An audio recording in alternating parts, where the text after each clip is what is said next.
Un petit clap qui sert à rien.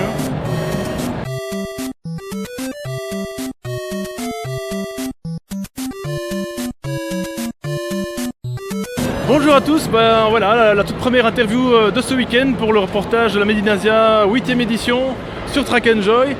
Voilà, je suis en compagnie de Vadou Amka, c'est bien ça? Et tu l'as bien prononcé en plus. Ah, super, alors toi tu vas nous parler, tu es artiste, mais tu es gameuse je crois aussi.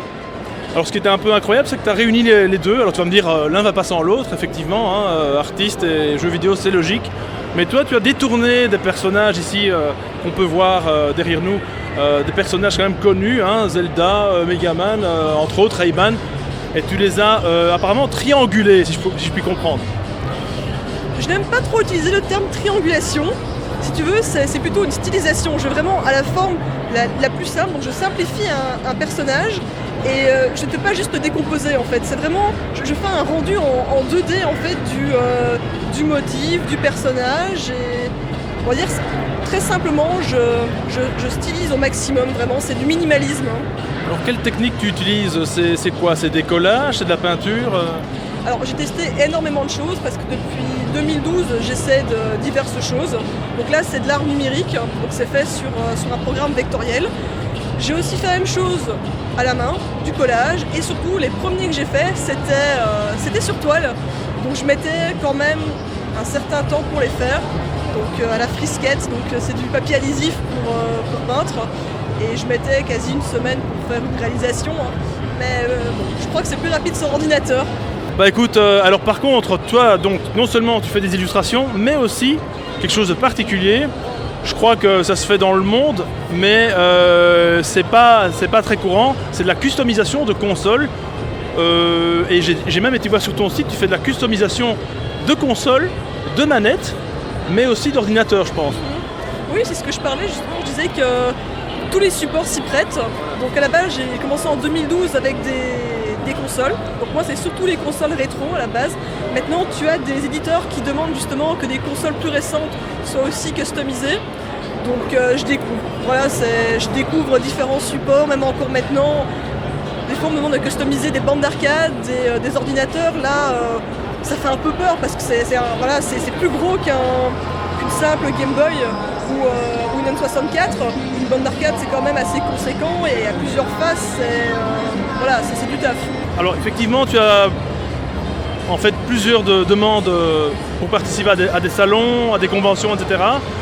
Est-ce que tu reçois de temps en temps des commandes pour justement vendre tes œuvres à des cafés, à des bars qui voudraient effectivement se lancer dans ce genre de bar jeux vidéo que l'on voit de plus en plus souvent? En tout cas en France, en Belgique c'est un peu plus rare je pense.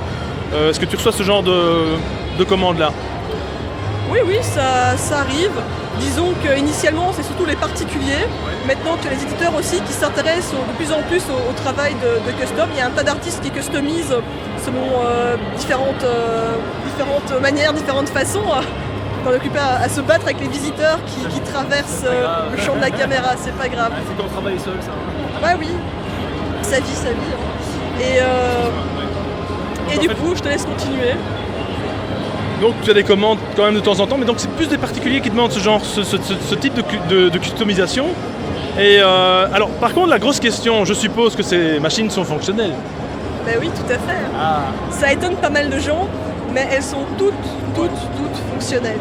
Ou, dans de rares cas, quand la personne vraiment ne tient pas à ce que la console soit réparée, parce qu'il y a une histoire derrière la casse, le petit frère qui a marché dessus, ou que la console appartenait à un parent, et voilà, il y a une symbolique derrière, et que bon, elle est morte. Il me dit, écoute, de toute manière, elle sera dans le salon, elle sera dans une vitrine, donc elle marche ou pas, c'est pas grave. Mais on va dire que 90% des consoles, 99% des consoles pour les Belges, sont fonctionnelles, et tu peux jouer avec. Après, je déconseille quand même d'utiliser la manette qui est customisée, vu qu'elles sont mine de rien très fragiles. Il y a de la résine, il y a de l'époxy, il y a de la peinture acrylique, même si elle est en baume, qu'elle est très très bien posée et qu'elle est vernie, l'humidité des mains, donc la transpiration finit par attaquer le vernis. Donc de préférence, si on veut utiliser sa console customisée, il vaut mieux utiliser une autre manette d'origine et ne pas utiliser celles qui ont des grosses modifications. Là d'ailleurs tu pourras voir que l'une des manettes où il y a vraiment pas mal de trucs dessus, qui peuvent même presque gêner en fait quand tu joues, parce que ce sont des manettes décoratives, mine de rien. C'est la N64. Et voilà. Ah, super, merci beaucoup. Alors, comment est-ce qu'on peut te contacter? Est-ce que tu as un site, etc., un email? Dis-moi tout. Alors j'ai un site web, c'est vadouamka.com, c'est très simple, c'est mon nom.com. Et sinon, il y a aussi mon shop online qui existe pour commander les prints. Il n'y a pas que les prismes qui sont présents, il y a un tas d'autres projets. Et régulièrement, je poste des choses. La particularité, c'est qu'elles sont toutes en exemplaires limités, soit de 5, 10 ou 20 exemplaires.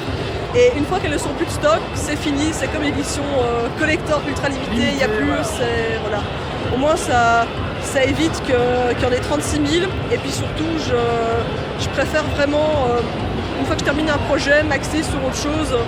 Et puis bon, c'est pas industriel, ça reste quand même de l'artisan, artiste aussi.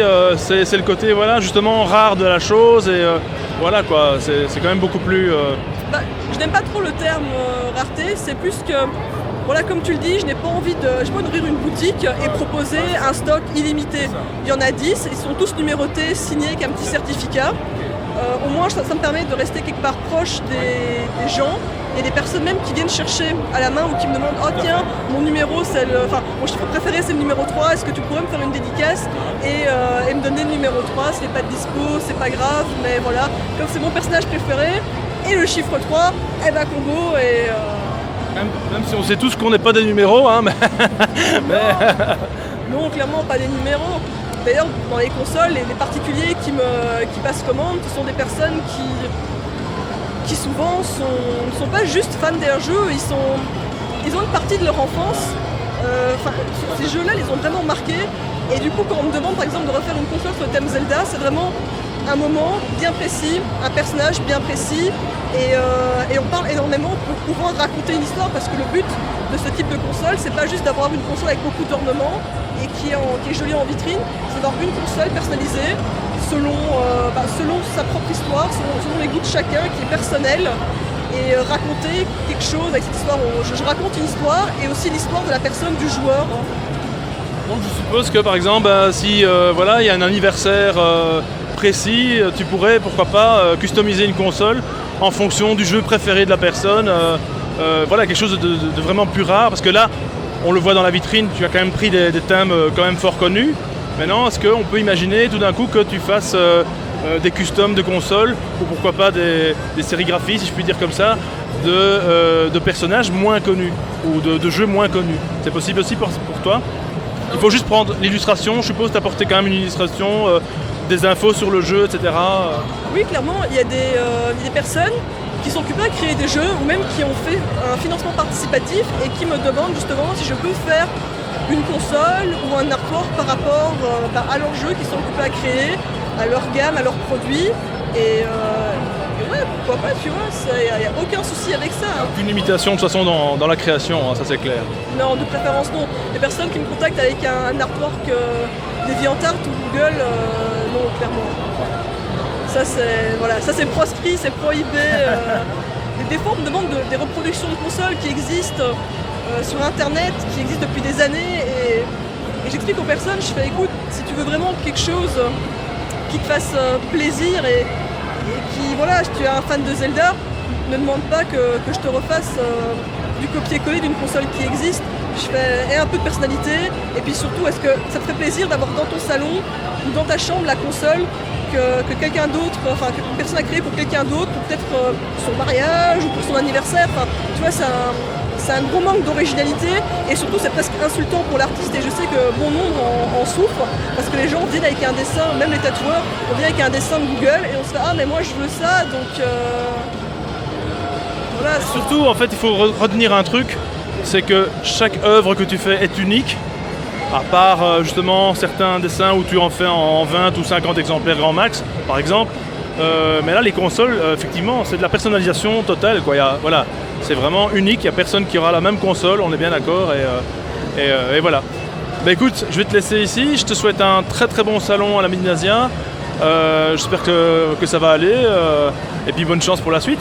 Bah écoute, merci beaucoup, et à une prochaine convention, je l'espère. Ouais, qui sait, on viendra peut-être dans ton atelier, pourquoi pas. Ça pourrait être intéressant. Puis j'ai hâte de faire ton portrait. Ah bah ok, à ce point-là, ok. Bah, quoi qu'il y a des gens qui m'ont reconnu dans le salon, je sais pas pourquoi, mais apparemment je vais avoir une tête photogénique. Tu reviendras me voir quand tu auras peut-être quelques milliers d'abonnés, quelques centaines de milliers de préférences. Ça va aller vite, ça va aller vite. J'ai confiance en Grâce à toi, toi. t'as un bon filon. Ah moi je suis pas sûr par contre. Hein. Physiquement on me connaît pas trop. Justement, c'est Bah le moment, oui. c'est l'instant. En plus tu es quand même belge, et ça c'est quand même important de le dire. Parce qu'il y a beaucoup de Français à la Médinasia, mais là, voilà, on a une Belge de chez nous.